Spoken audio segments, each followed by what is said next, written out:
Hello and welcome to our virtual lecture on long-term memory, the long-term memory portion of the information processing model of memory.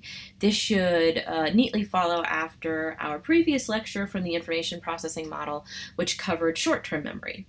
Now, long-term memory is really where it's at for teachers because that's kind of our whole focus as teachers, to get information into our students' long-term memories or skills or ideas or ways of viewing the world, just stuff into their long-term memory, and then for our students to be able to get that info back out when they need it, whether or not that's on a test in our course or whether that's far, far beyond our course when they're doing something in the real world. We want them to be able to remember the things that we've taught them. So this lecture is going to focus primarily on how we get things effectively into long-term memory and then back out again so that our students can really learn stuff. Now, were we together in class, what we would have done is we would have started the class off with an activity where I would have tested your long-term memory. Now, that's a little bit difficult to do here, but I'll show you the way that I would have done it. What I would have done is I would have read out loud to you these 10 little known facts that you now see on the screen. I would not have shown these on the screen. You would have just had to listen, and I would ask you to listen to all 10 of them before I would let you start writing. And then after that, once I got through all 10, then I would say, okay, go ahead and brain dump everything that you remember, try to get it all down. So spend a few seconds looking over these different items and kind of get in your head which ones you think you would have definitely remembered and which ones do you think you would have definitely forgotten.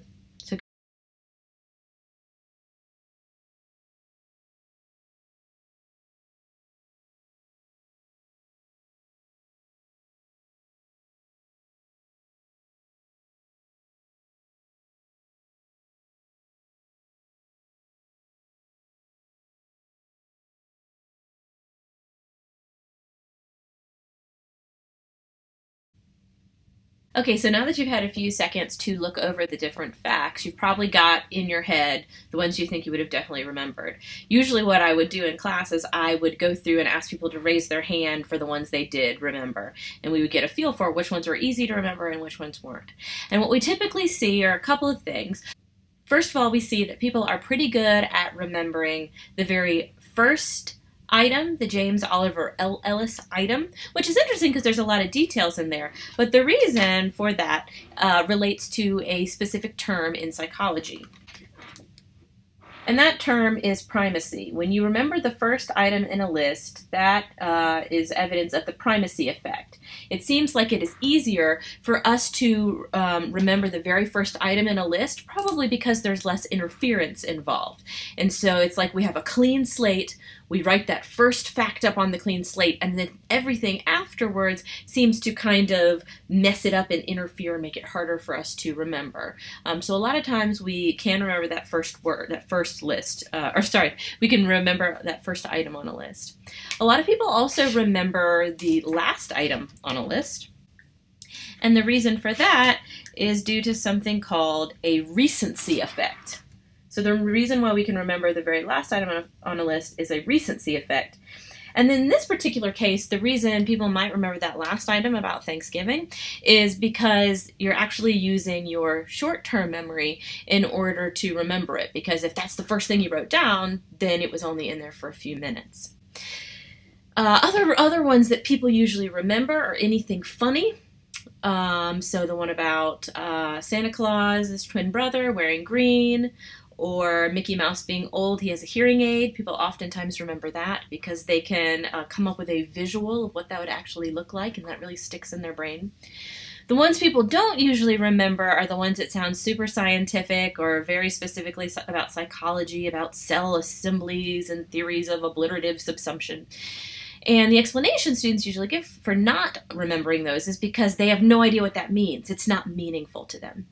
And so that is kind of the purpose of this little activity that I oftentimes do, is to show you that it's much easier for information to stay in your long-term memory if it is meaningful. The other thing that's super important to realize about this stuff is why it's a long-term memory test. The reason is because, remember, short-term memory really only lasts, 15 to 20 seconds or so. And unless you're intentionally doing something to keep it on your mental chalkboard, your short-term working memory, then it's just going to fly right out. But when you do a test like this, where you're asked to remember information for several minutes and you're not just sitting there repeating it over and over and over again, then we know it's actually made it to your long-term memory. So don't get confused about that, because you might be thinking, oh, I'd have to remember it forever for it to be long-term memory. No, it's just as long as it's going beyond, 20 seconds or so, and just as long as it's not coming off of your working memory, your mental chalkboard, then it's coming out of your long-term memory. So all of this neatly connects to what the research says about long-term memory. And that if we're really trying to, if our goal is as teachers to get information into our students' memories, there are certain ways that are more effective than others. Research shows that the most effective way to get information into a student's long-term memory is through meaningful learning. And meaningful learning is really just what it sounds like. It's recognizing that there are relationships that exist between the new information you're trying to learn and the information that's already inside your head. So if you can figure out ways to say, oh, this is just like that thing I learned in chemistry, or oh yeah, my mom told me about this movie that sounds just like the thing I'm learning. Anytime your brain automatically does that stuff, it's doing meaningful learning.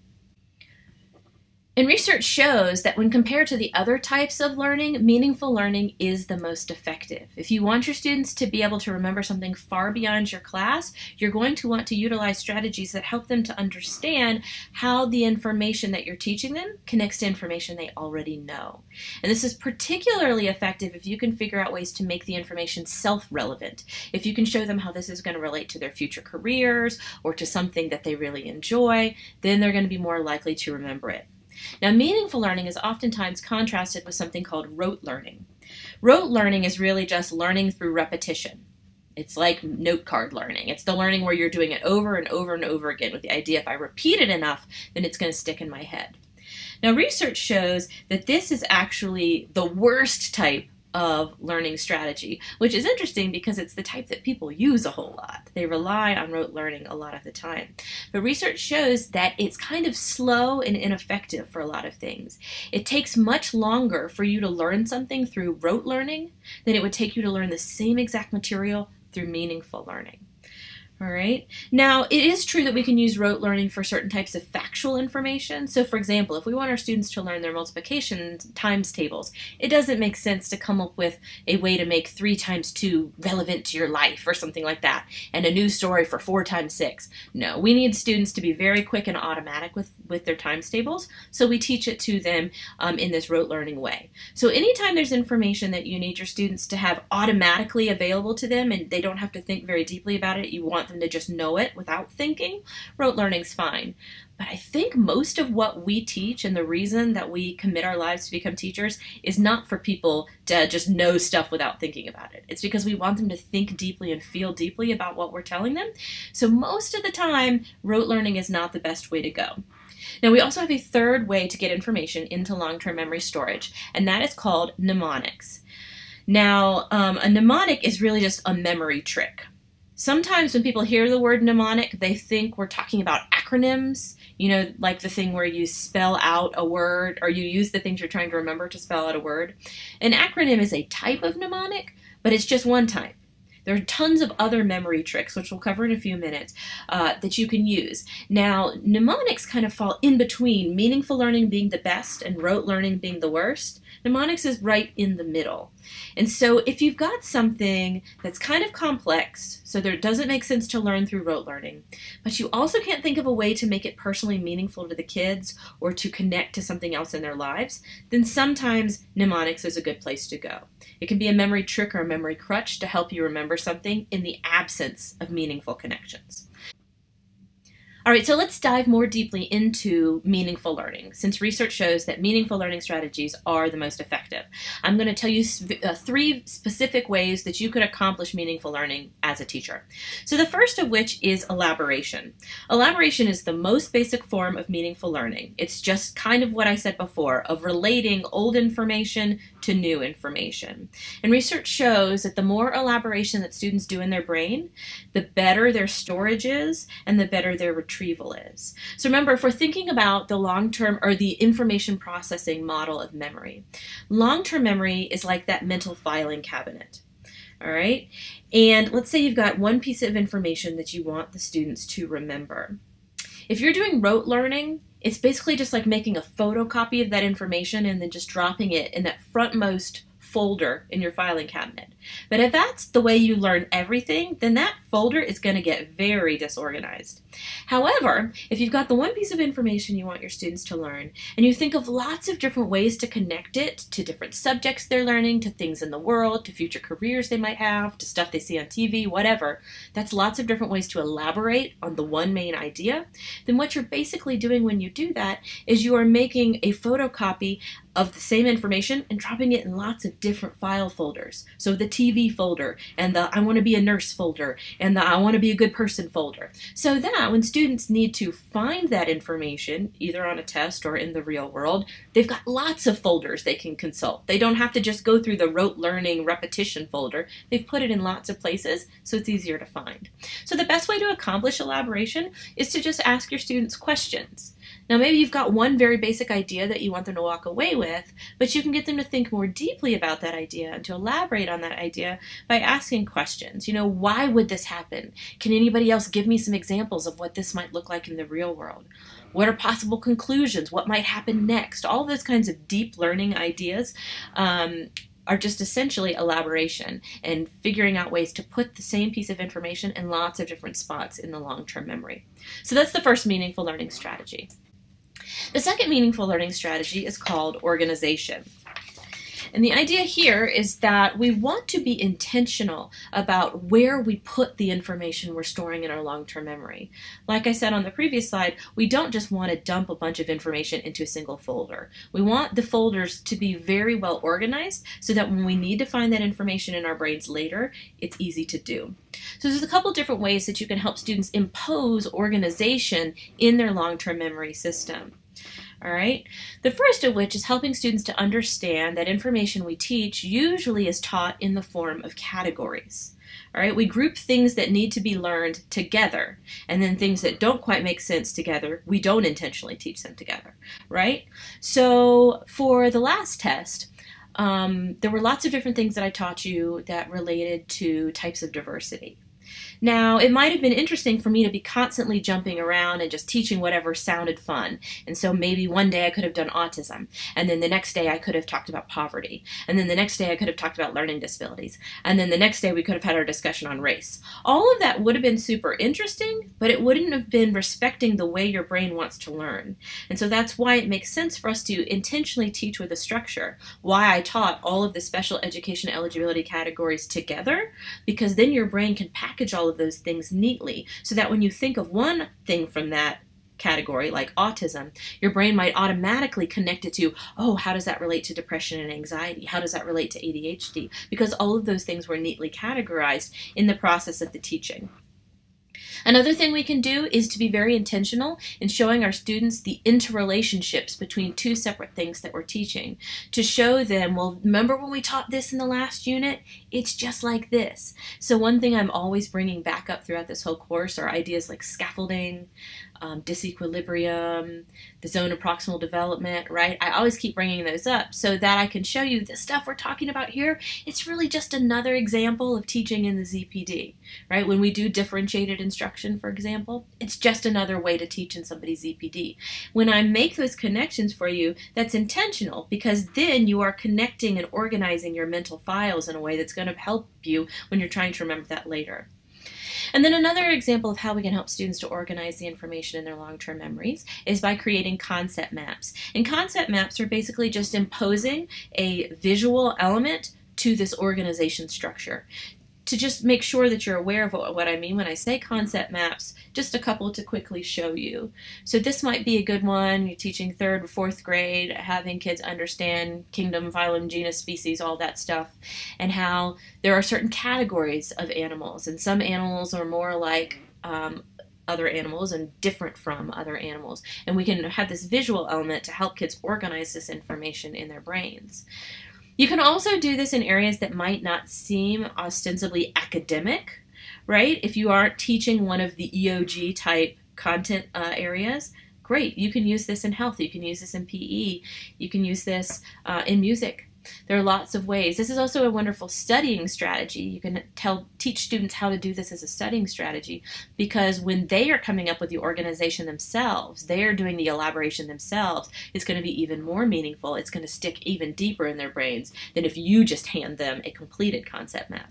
And you can also do this as an activity during class, which Vygotsky and Piaget would love. Kids constructing their own concept maps and doing it through conversation with each other and arguing about, well, no, I don't think that these two are in the same category, and well, I do, and coming to an understanding, a deep understanding of the concepts, as opposed to just memorizing the concepts.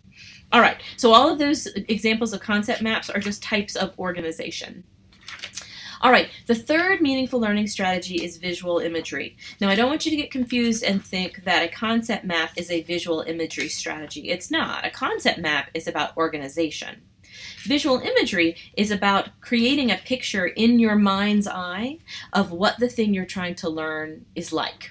So, for example, one way you can incorporate visual imagery into your teaching is by encouraging students to make their own mental pictures of whatever it is you're talking about. So if you're teaching about the Revolutionary War, you can be using a lot of descriptive imagery, imagery words, asking your students to think about what would the battlefield look like before the battle, what does it look like after, what are the colors of the uniforms that the soldiers are wearing, which ones are still standing, which ones are not. If you can create this picture, which would probably be kind of gruesome also if you're talking about the Revolutionary War, that's going to stick in the head, and they might remember, you know, oh, this is the side that won that particular battle. Not because they memorized that particular fact, but because they spent time to think deeply and to create a mental picture of what the thing you're talking about might look like. You can also use constructed pictures where the students aren't coming up with a picture in their head, but you're actually providing them with a picture of what a process looks like. So an example here is with photosynthesis and the role that the Calvin cycle plays in photosynthesis. You could teach students about that and write the kind of chemical reactions on the board and those kinds of things and say this goes in and this goes out, but to actually draw a plant cell and to draw the sun will be easier for the students to remember because you've made it more meaningful. And so you can do this in all areas. It doesn't matter what you're teaching. Kids can always be encouraged to come up with a picture either in their mind's eye or to create a picture of the information that you're learning. All right, so those are the three meaningful learning strategies.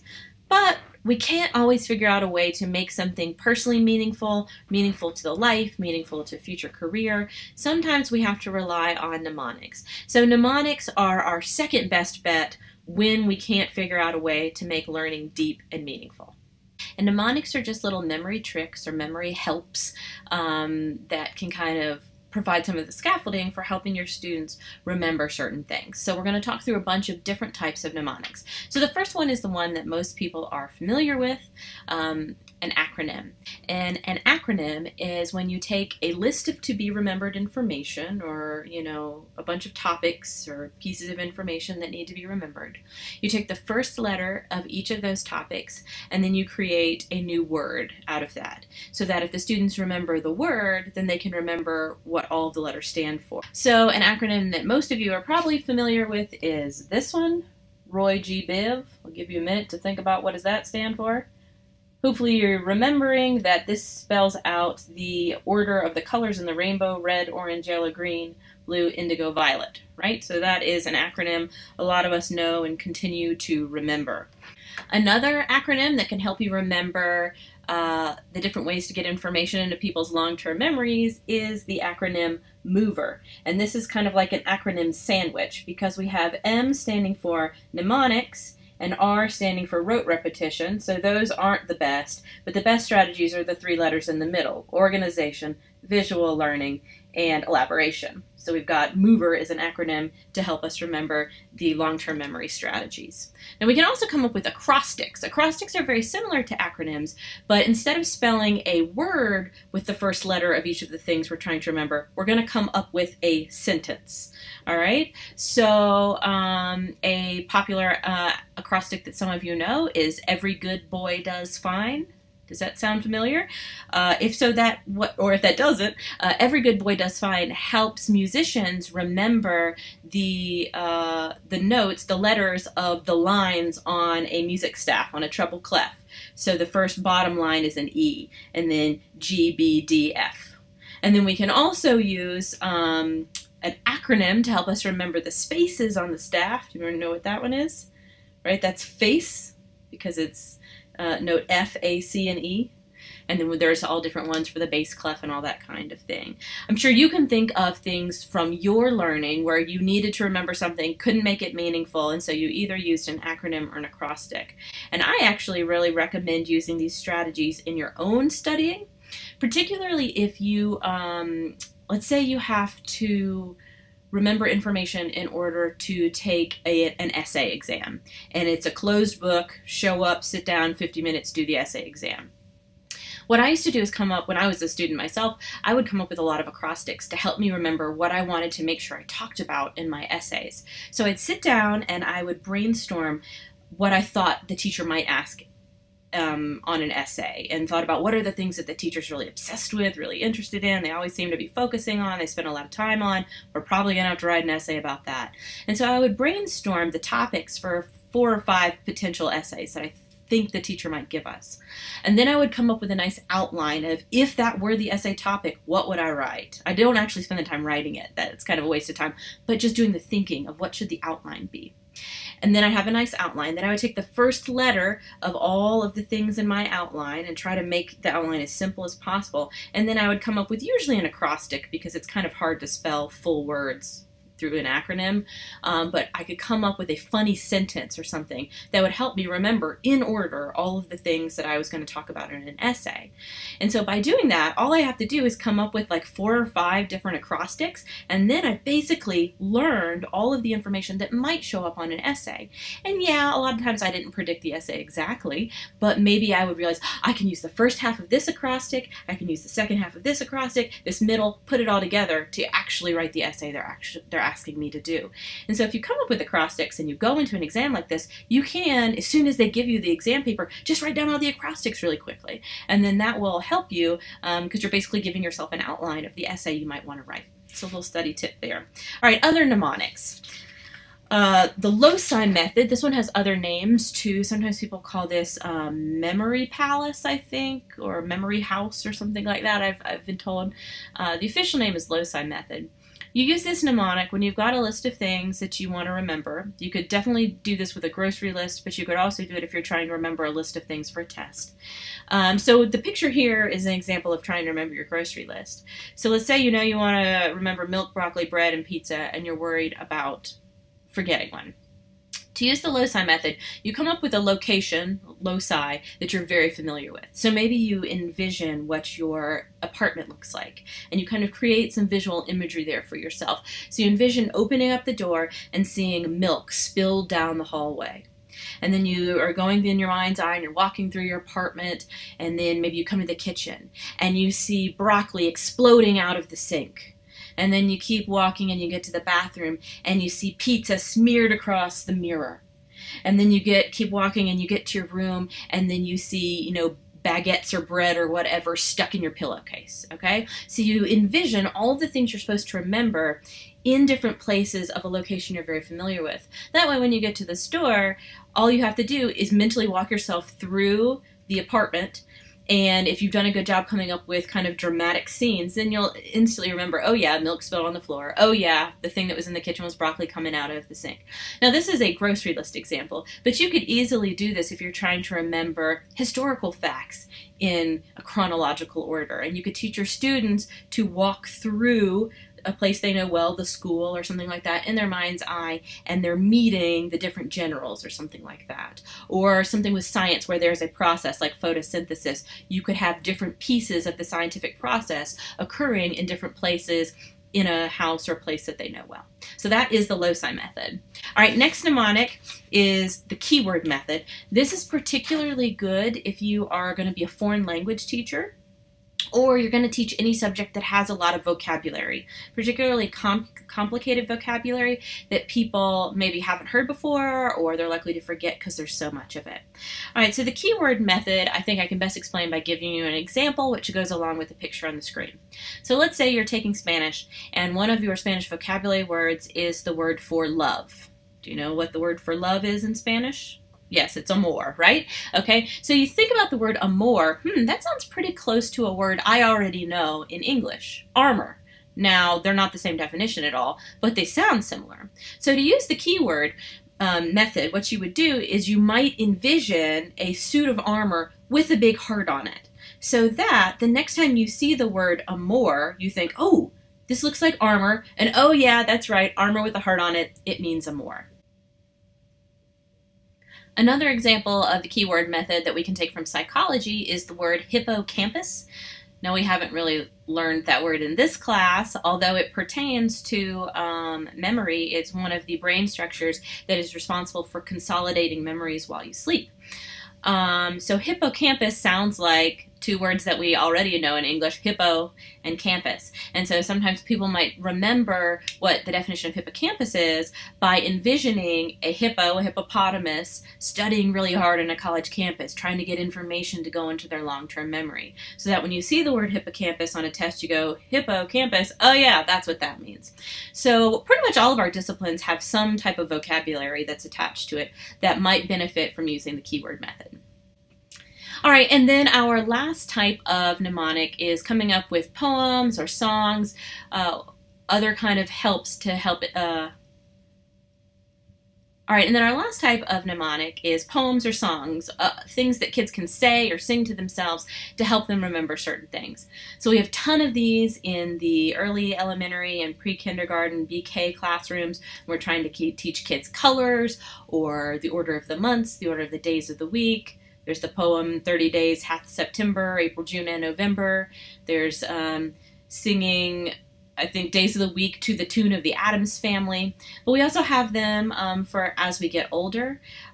This one right here that I'm going to click on is actually one that I remember from the 5th grade when we learned all of the states in alphabetical order. Maybe you know this one. We'll see. We'll just show you a little bit of it. Alabama and Alaska, Arizona, Arkansas, California, Colorado, and Connecticut, and more. Delaware, Florida, Georgia, Hawaii, Idaho, Illinois, Indiana, Iowa, still 35 to go.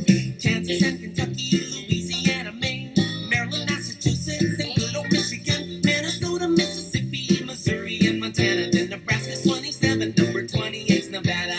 Okay, enough of that. But seriously, though, I can do the whole song, and that's like 30 years ago that I learned the order of the states. I don't use it a ton in my daily life unless I'm like watching Jeopardy and they ask a question about states or something, but that shows you how well it is stuck in my long-term memory. So if you've got something that you want your students to really, really learn well and you want to stick with them, coming up with a song can be helpful. But here's a caution about using songs and poems and that stuff, because sometimes I've seen particularly new teachers get really excited by this idea and they come up with a new song for every single thing they're going to teach, a new cool rap song or something like that. You can go on YouTube and find tons of these and they're totally fun. That's not the best plan, and here's why. Songs and poems work because they're so salient, they're so distinct, they stick in our head. But if we have a song for every single thing we're trying to learn, then it's no longer distinct. It's not unique anymore. We have a song for everything. So be very sparing with your use of songs. Only use them when you can't figure out a way to make it meaningful. You don't want to waste the time doing rote learning, and you feel like it'll be good if they can sing the song to themselves. But I wouldn't spend a lot of time coming up with a song for literally everything you're planning on teaching. Okay, so that is my spiel about how to get information into the long-term memory, the process of storage.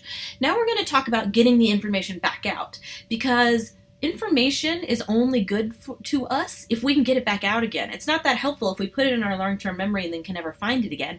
We need to be able to actually find it and then use it on a test, real world, whatever. All right. So fortunately, a lot of the factors that make for really good storage also make for really good retrieval. So we'll talk about those now. So it shouldn't be surprising to know that the more connections with existing knowledge that information has in your brain, the easier it is to pull that information out. And using our filing cabinet metaphor, that should make sense. If you have made lots and lots of different connections between the piece of information they're learning and then all the information that's already in there, what you've basically done is made a photocopy of the info and dropped it in a ton of different files. So that when a kid needs to find that information on a test, they don't have to know the precise exact file to look in. There's lots of different places, so they might happen upon the information, which is what we want them to do. So making connections to prior learning, making connections to other subjects, either they've learned from you or they're learning with other teachers, to their students' experiences, connections to the real world, all of that is helpful and recommended through the strategy of meaningful learning. All right, another thing you can do to make it more likely that students are going to be able to retrieve the things they've stored is to make what you teach distinctive, meaning it stands out, it's unique. So that connects right back to the thing I just talked about, coming up with poems and songs, but again, with the caution that it has to truly be unique. You probably have examples of this from your schooling. You probably remember a day when your teacher surprised everybody and dressed up crazy in some particular outfit because they were trying to make a certain point. Or you did some really fun out there, out of the box activity, and you're going to remember that forever, right? That's because it's distinctive. And the reason that we remember it forever is because the emotional areas of the brain are really well connected to everything else in the brain. So if you can figure out a way to add emotional content to anything you're teaching, then that's a lot easier for students to retrieve. But again, there's the caution of you don't want to make everything have the same emotion or everything have the same song, because then it's no longer distinctive. All right, another way we can improve our retrieval has to do with the ways in which we study.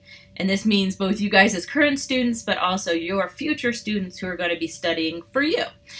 All right, research shows that if we practice with information on a regular schedule, meaning we don't just learn it one time and then we never talk about it again till the test, but instead that the information keeps coming up on a daily basis or every few days, if we're regularly practicing with the information, it's easier for us to find. It's more current there. Now, there's been a lot of research on this idea of regular practice and trying to figure out what types of studying, what studying schedule works the best. So there's two terms that go along with that: massed practice and distributed practice. Now, if you had to guess, what kind of studying approach do you think massed practice is?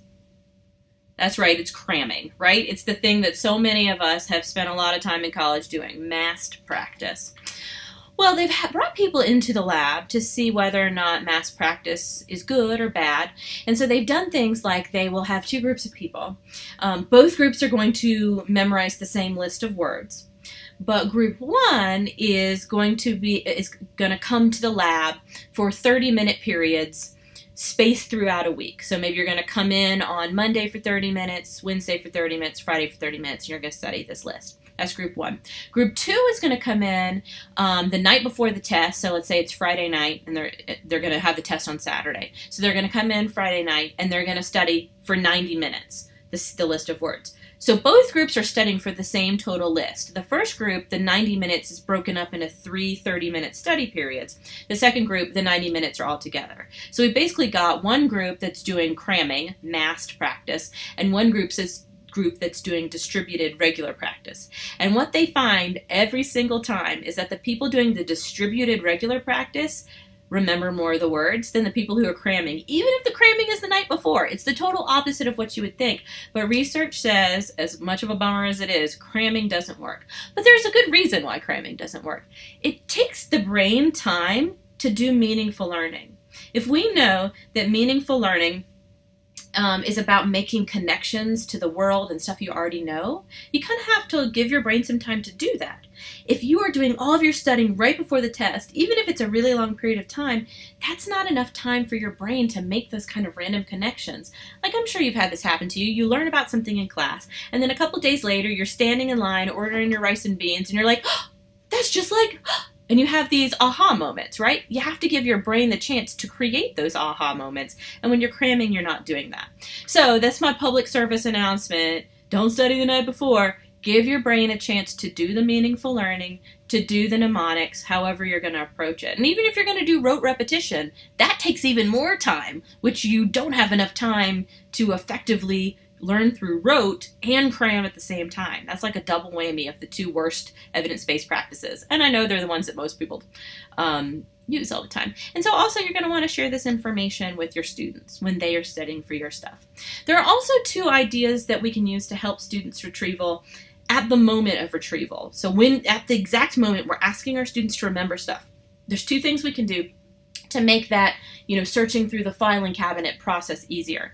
The first of which is called a relevant retrieval cue. So a retrieval cue is just a clue of where to find the info in their long-term memory, of where they might go look for it.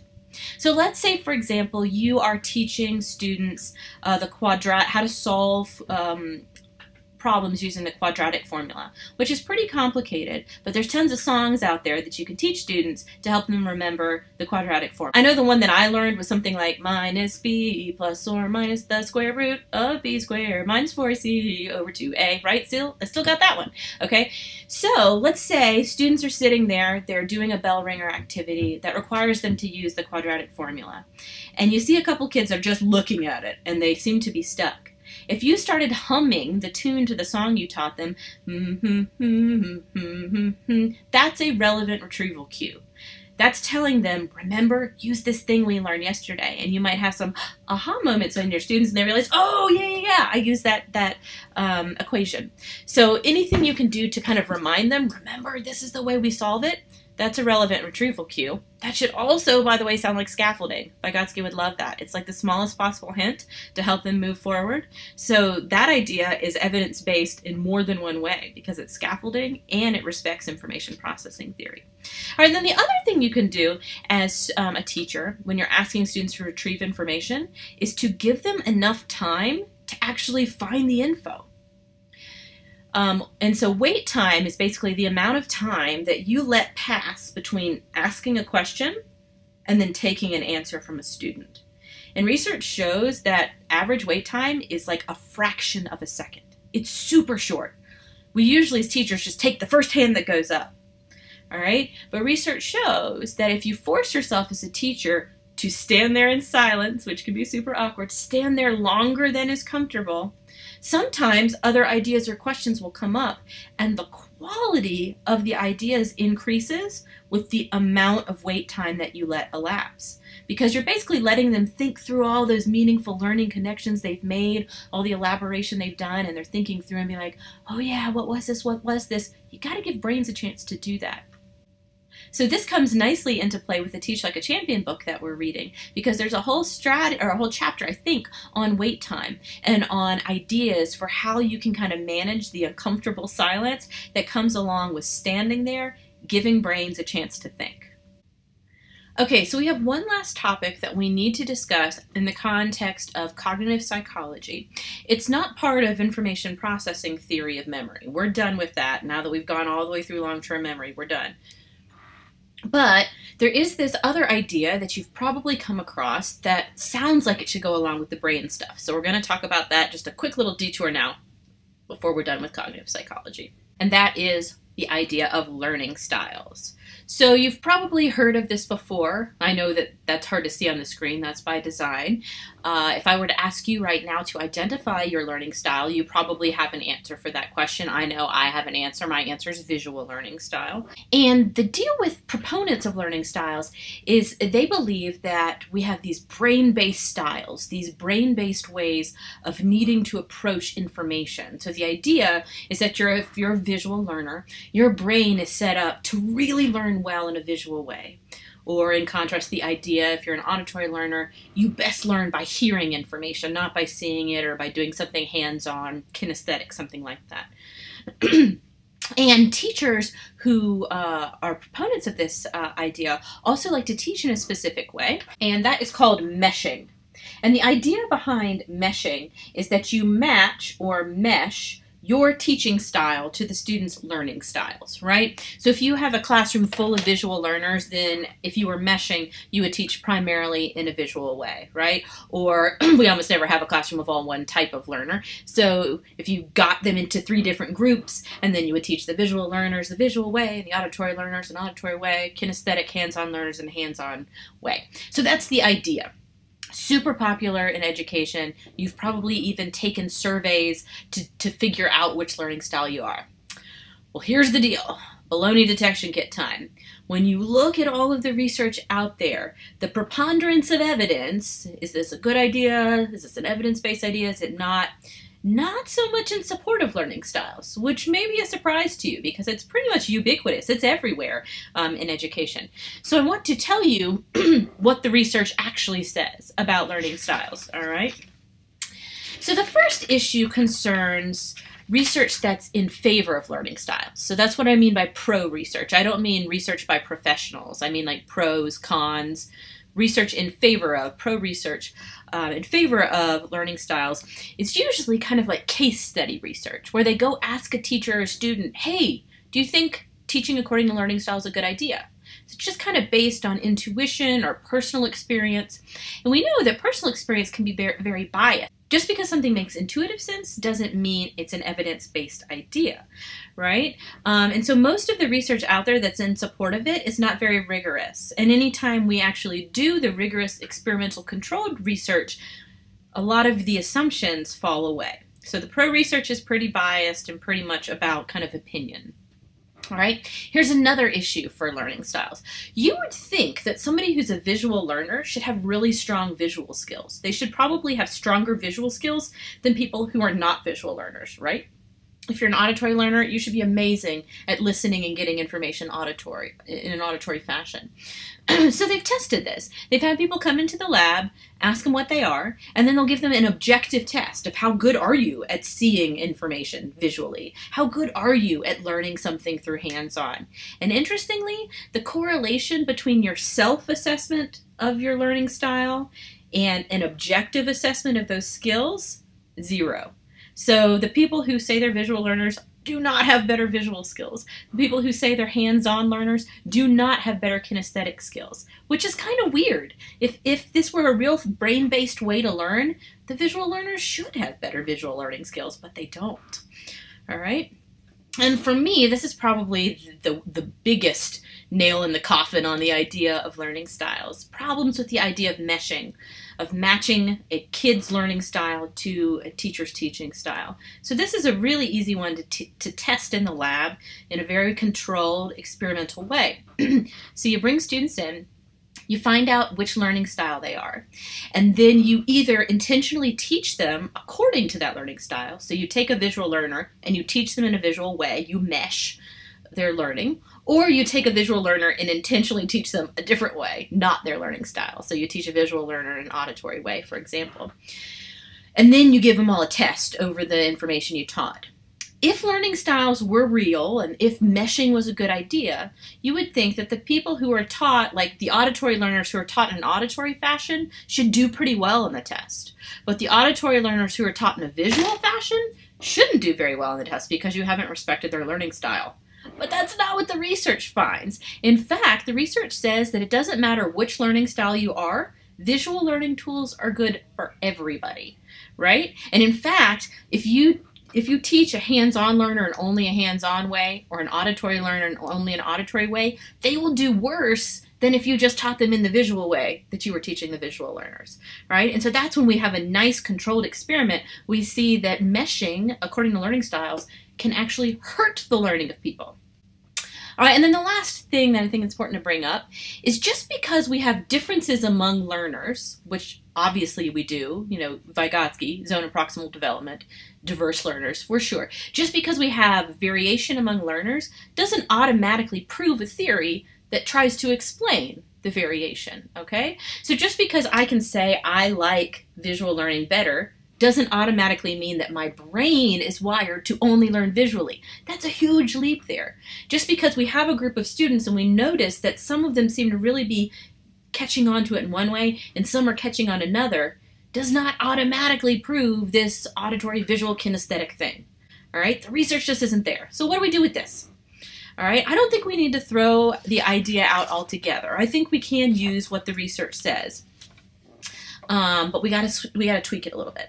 So the first thing is, instead of thinking of these as brain-based learning styles, instead of thinking of them as your brain is wired to learn a certain way, let's think about it as an emotional preference that through experience, possibly through a little genetics, you've come to like to learn in a certain way.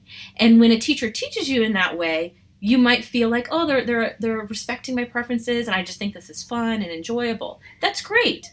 But that is very different from saying your brain is set up to learn a certain way. So I think learning styles, they're more preferences that we have. Another thing is to remember that visual thinking tools help everybody. It doesn't matter what style you are, using visual stuff helps. And this totally makes sense connected to what we know about the brain, connected to what we know about meaningful learning. Remember, one of the 3 meaningful learning strategies is visual imagery. Another one of them is coming up with concept maps, which has a visual component. So when you use visual thinking tools for everybody, you're actually respecting cognitive psychology in a better way than if you're trying to teach according to learning style. We also have to make sure we don't turn our brains off when we're deciding how to teach. There are certain types of content that make sense to be taught in a certain way. So for example, let's say you're a coach and you're trying to teach your students, your athletes, to shoot a free throw. If you were to use meshing and use learning styles to teach shooting a free throw, you would say that the visual learners, the way they're going to learn is they're just going to watch tape of famous basketball players shooting free throws, because that's visual learning. And then the auditory learners, they're going to listen to you give a lecture on the important components of a free throw, because that's auditory learning. And then the hands-on people are going to actually practice learning to shoot a free throw. Out of those 3 groups, who do you think is going to learn to shoot the best free throws? Obviously, it's the hands-on learners. They're the only ones who are getting the chance to try it, right? Okay, so you have to ask yourself, what's probably the best way to teach this? And in that example, it would be ridiculous to try to teach shooting a free throw without letting people try that. So you have to ask yourself about your domain, what are the things I'm teaching, and are there certain things in that domain that make sense for them to be auditory, or for them to be visual, or for them to be all 3 of them, all right? Use the modality that fits the content. The other thing is, if there's any way that you can figure out to teach something auditory, visual, hands-on, all 3, that's excellent. It's not excellent because you're meeting people's learning styles needs, though. It's excellent because that's an example of elaboration, right?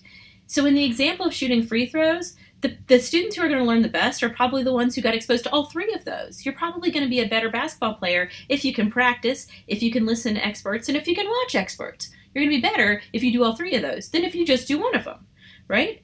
And that's an example of elaboration. So teaching in multiple modalities is great. Not because of learning styles, but because it's an example of elaborating, of connecting to lots of different places in our brain.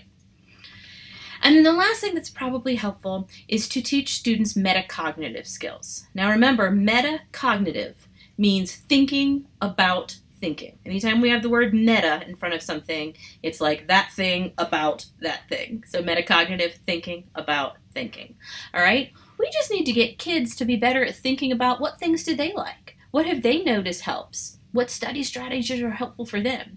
It's not helpful to tell them, oh, you're a visual learner, do everything visually.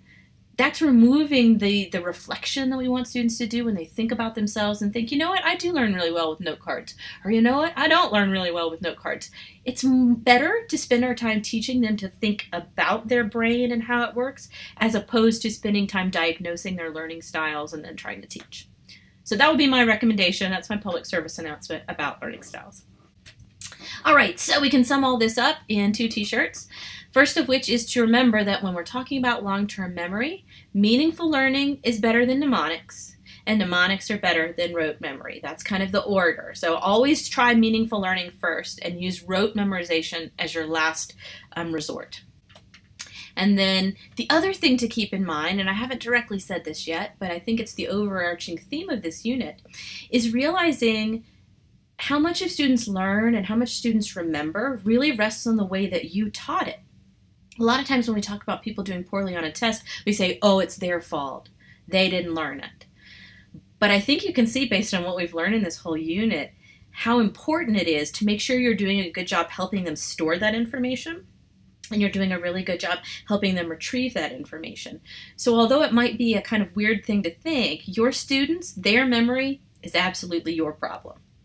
All right, so that is the end of our virtual lecture on long-term memory and learning styles. So what you'll want to do now is navigate to As You Learn and complete the quick write that accompanies this so that you can get your 3 points for class participation. Thanks a lot.